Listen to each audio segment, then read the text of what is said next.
Welcome to the Perth Entrepreneur Podcast with me, Neil Gibb, where each week we use the stories and journeys of other successful business owners to motivate, inspire, and empower you to become the next breed of successful entrepreneurs.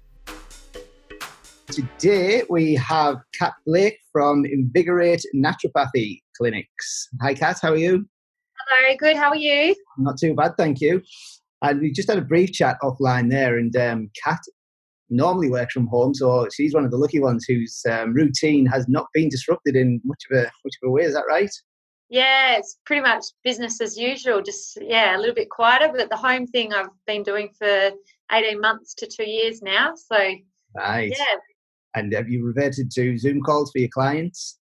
I have. I do a few, maybe 3 a fortnight, but now I've converted as of last Sunday when the government made the new announcements for the newer restrictions. I've gone completely online. Yeah, a lot of businesses have sort of adapted to that business model now, haven't they? Yeah, I think it's just for safety as well. You know, you don't know who's come in contact with other people. Do you think this could be the future as well? Do you think you could refer to these sort of appointments more often? I don't know. They are convenient. I've seen a lot of kids pop into the screens when the poor parents are trying to have their consult time. Yeah. I do prefer that person-to-person contact, though. I find, some people love the online stuff more, but I think I'm sort of half empath, half empath. Yeah. So I prefer that in-person sort of consultation more so than the online. Yeah. I do miss the human connection with people. Luckily, I've still got my wife that we can bounce things off. But as far as being out there, I like being out on site with my team and getting stuff done. And I'm definitely missing that. I'm missing a bit of banter with the boys and stuff. So, yeah, hopefully this blows over sooner rather than later. Yeah, that's it. So, can you explain to us what a naturopath does? Because it's an interesting sort of subject, isn't it? Especially with all this medicine and drugs, prescriptions and all them type of things out there. And I think this is definitely a specialist area, which I think could help a lot of people right now. Yeah, so basically as a naturopath, I'm a holistic natural health practitioner. So basically I look at the person on a holistic level, how everything's functioning rather than just treating the symptoms. So I like to explain it. If you had a eczema rash on your arm and you went to the doctor, they'd give you some steroid cream, maybe some antibiotics. Whereas if you'd come to see me about it, I'd go through your diet, what you were like as a child, how your health has been, go through gut, liver, sleep, stress, all of those things that can be contributing. So it's like the whole picture, sort of get to the root cause rather than just put cream on and treat those symptoms. Yeah. And what sort of remedies can you come up with? So eczema was one that you touched on there. What as a natural remedy, what sort of things can you do for eczema? Yeah, you could do a lot of things. Dietary factors are a huge thing with eczema. So lots of gluten, dairy, those sorts of things can trigger it. The herbs behind me, liquid herbs, are my favourite go-to. So I mix up a specific tailor-made mixture for the client. I can put 4 or 5 different herbs in there. So looking at, skin, anti-inflammatory, alterative, depurative type of herbs, which kind of get that lymphatic system moving and detoxification processes through the liver. Yeah. And looking at any supplementation. So I even go through blood tests and things like that with clients to make sure they're not deficient in anything, making sure they're not deficient in zinc, good fats, those sorts of things as well. Right. Yeah, you can tell a lot by the blood, can't you? Yes. Just about everything. Yeah, if you've got lots of things, like as a naturopath, we have lots of tools in the trade, which is why I wanted to study it as well, because as a nutritionist, that was my first go-to, but you didn't get all the herbs and nutritional supplements and things combined. Yeah. So I find I get better results with herbs combined with diet and lifestyle rather than just diet and lifestyle. Yeah, right. So how did you get into this then? Is this something that someone else in the family was into and you've sort of followed in their footsteps, or is this something that you just wanted to go into yourself? Yeah, my auntie suggested I see one when I was 16. So I was really, really sick as a teenager. I went through countless scripts of antibiotics because I had tonsillitis. Like I literally would have it once a month. And I was just sick of getting script after script of antibiotics. And it wasn't until my auntie had said, go see a naturopath. I didn't know what it was. And back then, naturopaths weren't common. Yeah. So, yeah, her mixing up some potions and things like that, I was like, what the hell is this? Going on. Yeah, it was really, really weird. But I got better because there was a stage there before I'd seen my naturopath, and I had glandular fever. So I had tonsillitis that turned into laryngitis, went down to my chest. I had bronchitis, and then I had glandular fever. So I was very, very unwell. Right. And it wasn't until, I saw her that I was realising I was doing all the things wrong, which I thought were healthy, but they actually weren't good for me. Yes. And what type of things were them that you thought were healthy? I used to have like Just Right with strawberry yogurt and a glass of OJ to start off my day. Yep. And I also didn't know enough about protein. So I would be, for lunch or dinner, I would have a bowl of pumpkin and broccoli or just a salad. So I was really, really protein deficient. Yep. And I was doing a lot of exercise. I actually had quite a bad relationship with my body, and I thought that I needed to exercise so much and not sort of sustain that with nutrition. So I was just chronically low in immunity and nutrition, unfortunately. Yeah. So are you a vegetarian? No. My partner would hate me if I was. Yeah. My question is going to be there. Where would a vegetarian get the protein sources from? Because my wife and I looked at the vegan diet. Mm-hmm. I struggled to hit my protein intake when I was on that diet because, without meat, and I know we don't necessarily need meat, as I say, but to hit certain macronutrients, the vegan diet's carb heavy and protein, yes. Isn't it? Yes, I do find a lot of people that choose the vegan route do fill up on gluten a lot, and their gut health isn't that great. So a lot of people think, they're going to be healthier being vegetarian and vegan, especially with, the Game Changers documentaries and things like that. Yeah, everything's coming out now. But, less meat, more vegetable is the way to go. And unfortunately, if you're not eating the meat, you have to work really, really hard at hitting all of those nutrients. And you can't be a lazy vegetarian or vegan because you have to meal prep and you have to eat so much because otherwise you're just going to be missing out on those like core nutritional things that you need.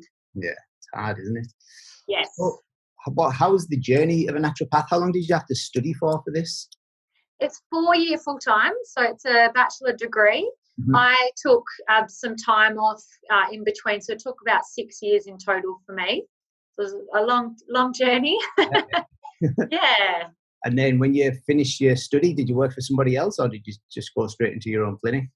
I went straight into my own clinic originally, but I didn't know anything about business. So that sort of was short-lived and I started doing side jobs. I was cleaning a friend's house. I worked in a health food shop. And then I actually became I was a dental nurse as well. Then I worked in an orthodontic clinic. Yeah. And it wasn't until I met a friend through my business networking group that offered me a job in his little boutique-style gym. And the idea was there for me to go part-time there and then build up my clients. And then I sort of transitioned to full-time after 2 years of doing that. Yeah. So thankfully, I think I was just scared of making that jump again to go back full-time. Yeah, it is a big jump, isn't it? Especially when you've got your own clinics that you're renting or purchasing, and there's an overhead there that you need to hit before you start making any profit yourself, isn't it? So we've noticed this just recently with we've just signed a lease on a new office, and then COVID kicked in. So my wife left full-time employment to come and work in our business, and then COVID kicked in. So we've lost her monthly income, plus we've also got a new to pay on our office. So hopefully this thing blows over sooner rather than later and we can all get back to normal. Yeah, it's a tough time, isn't it? Everyone's uncertain. Yeah. They don't want to spend any money that they don't have to as well. Sure is. Yeah. And so you said that you sort of worked with somebody else before that. How long did you work for them for, sorry? I've worked in different sort of jobs, so not under a naturopath or anything, right? Which I probably would advise new graduates to do so they get a bit of experience before going out on your own. Yeah, we all need mentors and coaches, don't we? Yes. Yeah. Yeah, definitely. And then you set up your own clinic. Was that in Fremantle? No, I started working at a acupuncturist clinic in Bull Creek. That was my first room I had there. Yeah. I haven't actually bought or started a clinic myself. I've just sort of rented rooms. Yep. So from there, I then worked at a pharmacy. I had a room in there, and then I had a room at the gym that I was working at as well. Yep. And then sort of transitioned home. I was doing mobile for a little bit there as well, and then just started focusing on staying at home. And I just loved being in the one spot rather than moving everywhere during the week. And no daily commute, no traffic to get stuck in. Yeah, save a lot of money on fuel, I'll tell you that much. It's great. So have you converted the back of the house or something? Have you set up a clinic out the back of there, or? No, just my spare room. Oh, so right. It's just my partner and I that live in a 4x2, so just one of the bigger rooms, and I've set the front room up as a little waiting area if I have crossovers. Yeah. But I do find, because I specialise in stress and sleep, coming to a home environment, a lot of clients prefer that if they're quite anxious of going somewhere for the first time. It's got that home sort of feel, which makes them relax a lot easier. Yeah. And that's probably a good segue into talking about stress and diet and sleep and stuff like that, because everybody's routine has been disrupted in some form or shape due to what's happened in the last few weeks. And I know there's a lot of people out there that are feeling stressed and anxious and overwhelmed and uncertain. And there's probably three factors. So there's diet, there's sleep, and stress, reducing stress. So could we touch on them three subjects and say kind of what tips or hacks we can give anybody that might be feeling all them types of things, like lack of sleep due to stress and not getting the diet right? Yeah, well, they all go hand in hand, don't they? Yeah, Right, eh? Well, I'll explain what stress is first of all, because I do ask the question to clients, are you a stressful person? And eight times out of 10, they'll say, no, I'm fine, I thrive on stress. So then I ask, well, how busy is your mind? And that's where people go, oh, it never stops. So that indicates to me, well, hang on, there is a bit of stress actually there. Yeah. So if you were to walk into a room and you'd see a big snake coiled up in the corner of the room, you would go into fight or flight, which is your survival mechanism. Yeah. But on a physical note, when your body sees that threat, it goes into fight or flight, which means the blood flow that's usually at your gut gets directed to your legs and your arms, ready to fight the threat or run out of the way, or run out of the room. Yeah. So your cortisol, adrenaline, all your stress hormones go through the roof. Your heart rate starts increasing. Blood sugar goes through the roof as well, because your body just goes into that survival mode going, okay, I need to survive this. So when you're in that state, it's just meant to be for a temporary time. You're meant to get back to safety and everything restore back to normal. But unfortunately, with everything going on, a lot of uncertainty, bills to be paid. Yeah, there's snakes around us all the time right now. So people aren't getting out of that state. And unfortunately, being in the confines of a home with kids at home, on the screens all the time, the uncertainty whether you'll have your job in a few weeks or if you've lost your job already, unfortunately, you are in that survival mode all the time. So when you're in that state, your cortisol is high and your serotonin production, which is your happy hormone, which usually calms you down, makes you feel good, that actually can't increase when your cortisol's up there. Mm-hmm. So you need to do whatever you can to swap that over. And serotonin, about 70 to 80% is produced in your gut. So if your gut doesn't have blood flow to digest because you're in fight or flight and you're not producing enough, you're not going to be feeling good. And it's also a precursor to your sleep hormone melatonin. Wow. Too much stress, bad gut function, not enough serotonin, no sleep. Yeah, absolutely, it's dominoes. So a lot of people don't realise that everything is connected. So the first thing that I would recommend to anyone is just to try and do whatever they can to reduce their cortisol levels. So exercise is amazing. Yeah. We all know the benefits of exercise, but just be mindful what type of exercise you're doing as well. So, this HIIT style, CrossFit, all of that is great for exercise, but it's not great if you are already high full of cortisol. So having an extra cortisol increase is not the greatest thing if you're already, highly anxious. Yeah. Things like your Pilates, walking, slower sort of exercise, yoga, meditation, those sorts of exercises chill you out a lot quicker than doing, CrossFit. Yeah. Gut function, again, so we need to be making sure we're eating the right things to help support our gut. So if you're not vegan or vegetarian, definitely get onto your bone broths. They are brilliant at healing your gut. Yeah. Just lots of, yeah, they are awesome. They restore your pH of your gut, and they're so easy to make as well. You just buy cheap cuts of bone and then just add, veggies, carrots, onion, garlic, those sorts of things, and let it sort of brew. It's easy. You can also buy the packet type stuff as well, don't I? I see a lot of shops now. Yeah. And you can use that as stock instead of soup, like you bought stock, which is full of salt usually. So it's a lot healthier option. Mm-hmm. But yeah, the one thing that people are sort of buying off the shelves, panic buying, is all your pastas and rices and things like that. And there's, copious amounts of fruit and veg. Yeah. But they're the things that we should be eating more, lots of fresh stuff. If you can buy local, even better, support the farmers. Mm-hmm.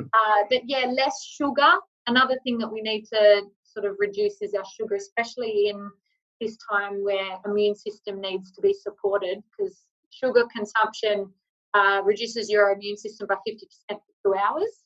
Well, sugar's hidden in so many things, though, isn't it? And there's a lot of confusion around diet labels on food and labels on packets. I mean, like you mentioned earlier, you'd have a fresh orange juice for your breakfast, and that's just loaded with sugar. Yep, absolutely. So what should we be looking for? Just fresh fruit and vegetables? And yes.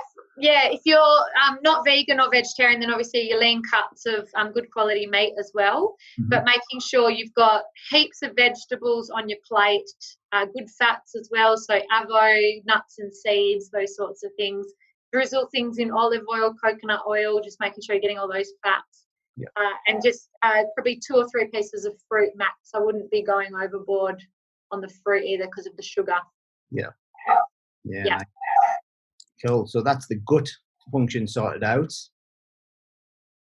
Yes. Yeah. So I'm trying to think where I was going now. So sleep. No, that's all right. So sleep-wise, obviously the increase of screen time is causing havoc on people's nervous systems. Yeah. So we really need to try and limit that when you can. I know with working it's very, very hard because you obviously have to be on the screen. Yeah. But if you can sort of eat your lunch or your dinner away from a TV, phone, computer, go outside if it's a nice day like today, get some fresh air, close off the devices as much as possible, and try and stay away from overuse of Facebook and social media because fear's in your face all the time at the moment, and people are just, it's just overwhelming saturation of fear. So as much as possible, do what you need to do. Maybe even set a timer on yourself, like to get work done, and then, shut the phone away if you can. Yeah. Because leading up to bed, so if you've ever been camping before, you'll notice you get really tired around 8, 9 o'clock at night when it's dark, right? And if it's, if you're camping in winter and you've got a nice fire going, it's because that amber light of the fire is that nice orangey red light, which is really, really good for sleep hygiene. Mm-hmm. So if you're under lights, in front of screens, on your phone, you're sort of getting stimulated artificially by these lights that we're not meant to have sort of 6, 7, 8 o'clock at night. Yeah. So the less light in the evening, the better. So try and get into a nice bedtime routine where you're sort of not on your screens much. Open a book if you need to do something to wind you down before bed. Yeah. But yeah, if you're watching TV before getting ready for bed, make sure the lights in the house are all switched off. You're not having, bright lights happening, because even like a little flashlight on the soles of your feet will sort of disrupt your melatonin production. On the soles of your feet? Yeah, they've shown it in studies. So your bedroom needs to be pitch black. Right.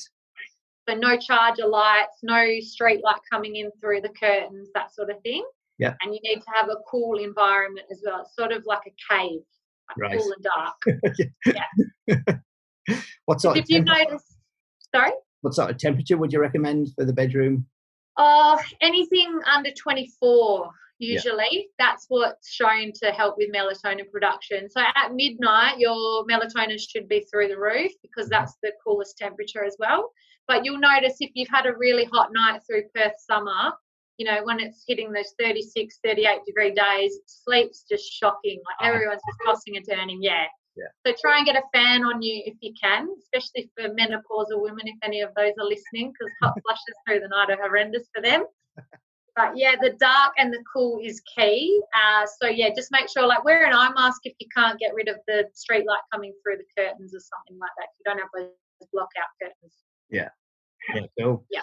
So I heard one guy, the guy that I had on the podcast a couple of weeks ago, Calvin Coyle. He said you need to be aiming for 8 hours of sleep per night or 35 90-minute sleep cycles. And okay. I've been sort of tracking my sleep with an app called Sleep Cycle. So basically, just leave it on the side of the bed, and then it tracks your sleep throughout the night. And you can see these sleep cycles coming up and down on the phone, but some nights it just goes flat and then down and then comes back up. And I think I'm going to stop using the app because it if I think I've had a bad night's sleep, it's in my mind that I've had a bad night's sleep, but I wake up feeling refreshed until I see that graph. Yes. So it's and I don't know how realistic or accurate these apps are as well. Yeah. And if you do a sleep study, it's the most foreign environment for sleep as well. So I find sometimes clients will go in to have a sleep study and they don't sleep because they've got wires everywhere and they're getting woken up and they're in like this lab, which is nothing like their nice comfy bed at home. Yeah. So yeah, just be mindful. Like anything to track, your health, I find beneficial. But if it's like what you said, making you more worried about what your next night's going to be, or maybe you thought you did have a good sleep and then that's kind of put a bad taste in your mouth. Yeah. Maybe not use it. And it's like people say you should have a morning routine and also a nightly routine so that you follow the same routine every night so that your body gets used to the process of going to bed. And like some nights you'll follow that process to a T and then still wake up feeling groggy the next day. Yeah. Like you I say, know. it's one of them frustrating things, isn't it? Because you can only close your eyes and let your body do the rest. Yes. And you got to make sure that you're doing the things through the day to help support your sleep as well. Yeah. So you need to be having fresh air in the day and probably, I think it's about 20 to 30 minutes of exposed sunlight somewhere in the morning to sort of lunchtime to stimulate that circadian cycle. Yeah. So, yeah, trying to get into a routine where you're waking up same time, going to bed same time. And I did hear a sleep specialist say on a podcast that we should be setting the alarm to go to bed, not for waking up. So now if you've got, being at home, if you don't have a set time where you have to get up, don't set that alarm. Like, just let your body sleep and see if it makes a difference with your daytime energy. But some people might not wake up till like 10 o'clock. I think you would. Most of us would, unless you're very sleep deprived. But if you don't, you obviously need that extra sleep. So let your body do it. I've got a bit of a routine where I'm in bed for 9 o'clock and up at 5 every morning. And I've got, there's an app on the Apple iPhone that you can basically shut down your screen at a certain time and it doesn't come back on until the morning after. And the only apps, I've permitted a few apps to stay on, which is the Sleep Cycle app. And there's like 3 or 4 people that can ring me in an emergency. But apart from that, the phone virtually goes dead and you can't use anything. Good. And that's certainly helping me. From 8 o'clock onwards, I'm talking to my wife because I'm not on Facebook or LinkedIn or Instagram or something like that. But like you say, I'm also getting away from the screen. So I'm going to bed at 8:30 and I'm reading a book for half an hour. And it definitely helps me wind down. Yeah, absolutely. And sometimes people get worried about dreaming, but you should be dreaming as well. Not like an anxious dream where you're waking up with a nightmare, but you should be dreaming through your night as well. Yeah, some of them are weird though, aren't they? You wake up and you think, I shouldn't even be dreaming about that stuff. And there's a herb called kava which can do that when you first start taking it. Yeah. So it's an actual herb from Fiji. So the Fijians use it for their ceremonies. We use it in a water extraction, so it's not alcoholic. Yeah. But it's a really nice hypnotic drug, herb, but it puts you into a deep sleep. And a lot of clients, the first few nights, report back that they've had these weird dreams. And I just say, well, it's good that you've gone into that dream state because they weren't having dreams leading up to that. So, yeah, it's very interesting. It is, isn't it? So is there any natural sort of herbs or remedies that would be effective for people that are trying to get into a good sleep routine, or would you recommend against this? No, I definitely recommend natural medicine for sure, because it's not addictive like medicines are. Yep. And it does. So when I was talking before about what a naturopath does, doing the holistic levels of treatment, so a herb has many actions. It's not just like a medication where you take it and you get that action, it stops. Herbs work on all these different areas of your body. So by having a mixture, you're actually going to be helping your body long term. Yeah. So certain herbs I would recommend. Obviously, check with your healthcare provider first, because there are herbs that interact with medication. So you really need to make sure it's safe for you first. Mm-hmm. Passion flower is a really, really good one, and that's great for anxiety as well. I use that quite a lot for clients with anxiety during the day. So that's a nice one where people can have it morning and night. Yeah. I mix that in a sleep herb with Californian poppy, which is a really good one for getting people to sleep quickly. So hypnotic herb switches that busy mind off. Californian poppy. Californian poppy. Yeah, cool. Withania is a great herb for stress. I'm using a lot of it at the moment with everything going on. So that actually increases your GABA, which is a neurotransmitter for sleep as well. Yeah. And it's a great herb for anxiety. I call it like the warm hug of the herbs, because it just gives you that support that you need. Yeah. And another herb that I love is either hops or lemon balm is great. Or you can use lavender as well. A lot of people don't like the taste of lavender in a herbal mixture. Some people do not respond that great to lavender because it can perk you up a little bit. Mm-hmm. But most people can tolerate it, and it's a really nice sleep herb, because a lot of people burn lavender and smell lavender before bed as well to help calm them. Yeah. They're really good at that busy mind stuff to help. Yeah. That's on everyone's mind at the moment. I've been using lavender on my pillow actually, and I think it's one of them triggers that sort of knows now it's bedtime. So, yeah, brilliant. I love lavender. Did we touch on fatigue? I don't think we did we? No, not yet. Right. So fatigue, obviously, if you're sort of running on adrenaline, you're going to feel tired more often, and then you're going to be more tempted to reach for sugar, extra caffeine. Some people end up having naps if they're working from home. I've seen that a lot this week, where clients don't usually nap and they've been having a nap. So, yeah. Just because the sofa's there. Yeah. I think, and the kids too, if they've got young children and they're sending them for their sleep, they'll just go have a kip as well. Yeah. But then it's having that sort of negative effect on their sleep at night too. So it's not a good habit to get into, unfortunately. So, yeah, so I would advise to reduce the coffee if they're having more than one or two for fatigue, because it's that habit that once you start having an extra cup, you're going to start reaching for that the next day. Yep. Try and reduce your sugar. Try and opt for healthier options with protein, good fat. So make some, now that you're at home a little bit more, make some protein bowls with some dates in there or something to get that sort of sweet flavour. Mm-hmm. But you're not going to be having that, spike and then drop through a biscuit or something processed. Yeah. It's good quality stuff with all the nuts and seeds in there. The other thing is to eat regularly. So I know it's very tempting if you're busy to skip your lunch, but then you're going to be relying more on your adrenals for fuel rather than nutrition. So no matter what, sit down and have your lunch, even if it's 5 minutes, eat something. Make a smoothie if you're on the run, because you do definitely need that fuel to get you through. And unfortunately, if you're skipping, you're going to rely on that coffee. Yep. And you're just going to spike full of cortisol and then drop again. And it's just that nasty cycle of just reaching for sugar and things you don't really need. Yeah. What about cravings then? Because the 14 days that I was stuck in the house, I must have looked inside the fridge about 50 times, even though I knew exactly what was in there. There was something that just needed attention inside of me. It was like a little bit of chocolate or just something that I needed to nibble on. So I was constantly at the fridge or the cupboard. So how do you kind of curb them cravings? Yeah, well, not having it in the house is great. But I think, I don't know about you, but when I was a young child, if you were good, you got a reward, which was usually an ice cream or a chocolate or something. So unfortunately, a lot of us have been brought up with this reward behaviour with something nice to eat. Yeah. So that's ingrained in us. So that is really, really hard. And I find when you are sort of under the pressure, or if you're in that stressful environment where you can't leave, you're looking for something to give you a reward.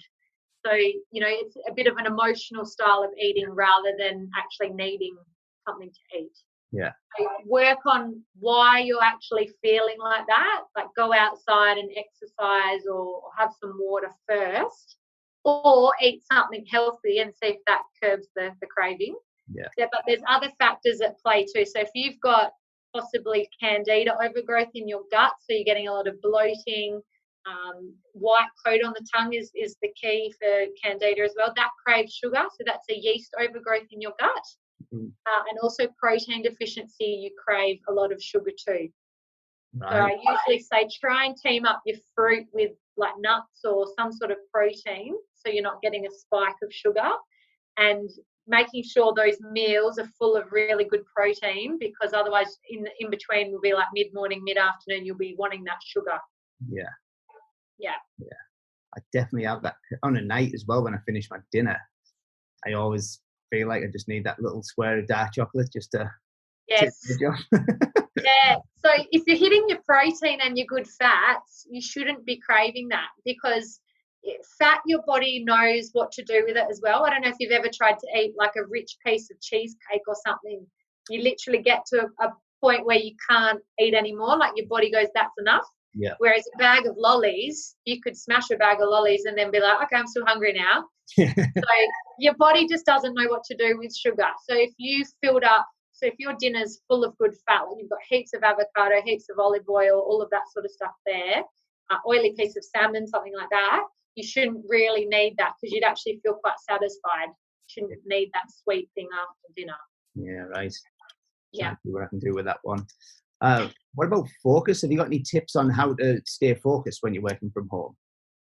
Yes, peppermint oil will be your friend with focus.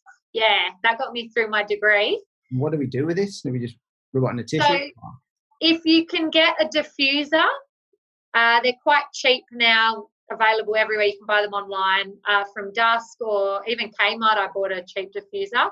A couple of drops in some water, 2 or 3 drops for a sort of decent size office, and that will sort of diffuse in the air for 3 or 4 hours. That will be plenty. Or you can put a drop on your palm and rub your hands together and take a couple of deep breaths.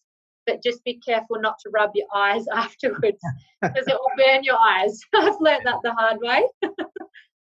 Yeah, that really stimulates your focus. And the other thing is to move away from your screen, like I said before. If you've got a lot of work to do, if you literally just get up, walk outside or walk around the block and come back, you'll find that little break will give you enough energy and get back into things. Because if you've got heaps to do and you just sit, you'll find the hours that you're actually in front of the screen actually get less productive, even though you're there for a longer period of time. Whereas if you sort of get up and have breaks through the day, you're going to be more productive when you actually sit down. Yeah, very true. Very true. Like I mentioned earlier, we do enjoy getting out, and even if it's just a 10 or 15 minute walk around the block, and it changes your state of mind as well. Absolutely, yeah. And meditation is really good too. Yeah. So quite often at lunchtime because if you've got a busy morning, remember there's no blood flow when you're in fight or flight to your gut. So if you go outside, sit down to eat your lunch and do a bit of meditation, or through an app like Headspace or something, even if it's the 1 or 2 minute reset, you're actually just getting out of work mode, focusing on rest and digest, so getting that blood flow, digest that food, and you're less likely to have that afternoon bloating or heavy fatigue feel after you eat like a heavy lunch. Yeah. So, yeah, if you just do those breaks and just clear that mind and unbusy that mind, you're going to have, more room for focus and productivity afterwards. Brilliant. Some brilliant tips there. I've scribbled all sorts of notes down. Got lots in here. Yeah. So how do people get in touch with you if they want to contact you after they see this recording or listen to the podcast? Yeah, so my Facebook is Invigorate Naturopathy, and my website is inaturopathy.com.au. I've also got Instagram, which is invigorate_naturopathy. So yeah, any of those things. I'm quite active on Facebook and Instagram. So yeah, if you just jump on there, I can contact you through there. Brilliant. So what does a day in the life look like for you then, Kat? Have you got a set routine that you follow? Yeah, I try to. I actually, because it's my business's 7th birthday today, I just had a bit of a reflection this morning. Yeah. So I love a morning that's not rushed, and I'm fortunate not to have kids, so, I'm able to have the time. I love waking up and sitting in bed with a cup of coffee and just sort of getting up slowly. Yep. And then I'll do some exercise. So my PT's got me on a home program at the moment. Yep. And then I'll walk the dog. So I love walking my dog, going out in nature. I don't listen to podcasts or on my phone or anything while I'm walking the dog. I actually just look around and take everything in, which is good. Mm-hmm. And then I usually sort of start seeing clients around 10 in the morning. So, and that sort of day will vary on day to day and how many clients I have in. But usually a few clients through the day. I'll definitely keep a lunch break. Yeah. Some days I'm human. Some days I only get 10 minutes to eat. Yeah. I do have a smoothie when I've got those days, because a tip for you, if you can't eat a full meal, a liquid meal is probably your best option that you can chuck a whole heap of nutrition into. And because it's blended, it's partially digested for you. So you can actually get away with drinking that and, not having the bad effects of trying to rush through a full meal. Uh-huh. But yeah, that's pretty much me. I do some meditation a few times a week, and I try and do some yoga as well. I'm trying to do a lot more yoga nowadays as well. Yeah. Just keeping active, that's key. You need to. For my mental health, I need to stay active. Yeah. Yeah. They do. What about hobbies then? Have you got any specific hobbies that keep you busy outside of work? AFL, but that's been shut down now. I can't believe all these things that have just been stopped. I know. It's the Australian lifestyle, isn't it? Have a beer at the pub and watch the footy, but that's all been shut down. I love my exercise. That's, it sounds a bit boring, but that's probably my hobby. And I love staffies and dogs. So, what dog have you got? I've got an American Staffy. American Staffy, nice. Yeah. So yeah, anything to do with dogs, I'm all for it. Yeah. But yeah, I don't paint or anything. I love, watching the footy with my partner and just keeping healthy, and cooking. I love cooking as well. Yeah, cool. What about books? Do you read books? I do when I have time to. I love a good book. I really do. What are your 3 favourite books that have sort of changed your mindset and changed your life that you could recommend? So Winging It, I can't think of her surname. I've got it in the front room. That's by Emma. She's the creator of Business Chicks. Oh, my wife follows the Business Chicks. Yeah, that was an awesome book. Just, the whole mindset change and things like that. The Big Leap is the other book that I would recommend. So that's talking about upper limits. So, the things where everything's going really good and you think something's got to go bad here. It gets into that whole mindset of why do you think that? So it pushes through, a few of those challenges that everyone has. And the last book, probably this is for the females, it's called Period Repair Manual. So learning how to educate yourself on your hormones and work with it, because there's a lot of misinformation out there. And schools are still teaching the wrong stuff that I got taught back when I was a young girl. Yep. So I find empowering women and even young girls that there's other options than the pill. Yeah, that's a huge win in my book. So those 3 would be my recommendations. Awesome. And I always like to finish on this question. Where's your best place to eat in Perth? Oh, I like Health Freak Cafe. Health Freak, where's that one? Oh, they're all over. Yeah. My closest one's Coburn. Yeah. But everything on that menu is delicious and good coffee. So that's probably my favourite go-to for meetings. Like I always say, can we go to Health Freak? Yeah, well, you could go just about anywhere, because there's quite a few of them kicking around now. Yeah, they're great. And the food, everyone that I've been to, it's all tasted like the same. It's all so good. Yeah, brilliant. Well, look, Kat, thank you very much for coming on, and I apologise for coming on late. So for everybody listening, I was actually 15 minutes late to this call because I had all sorts of stuff going on in my life. So That's all right. All good. And I appreciate all the information that you've just given us there. I've got all these notes that I've written down. No worries. You're welcome. Thank you very much. So join us next time on the Perth Entrepreneur Podcast. And remember, every master was once a disaster and every winner was once a beginner.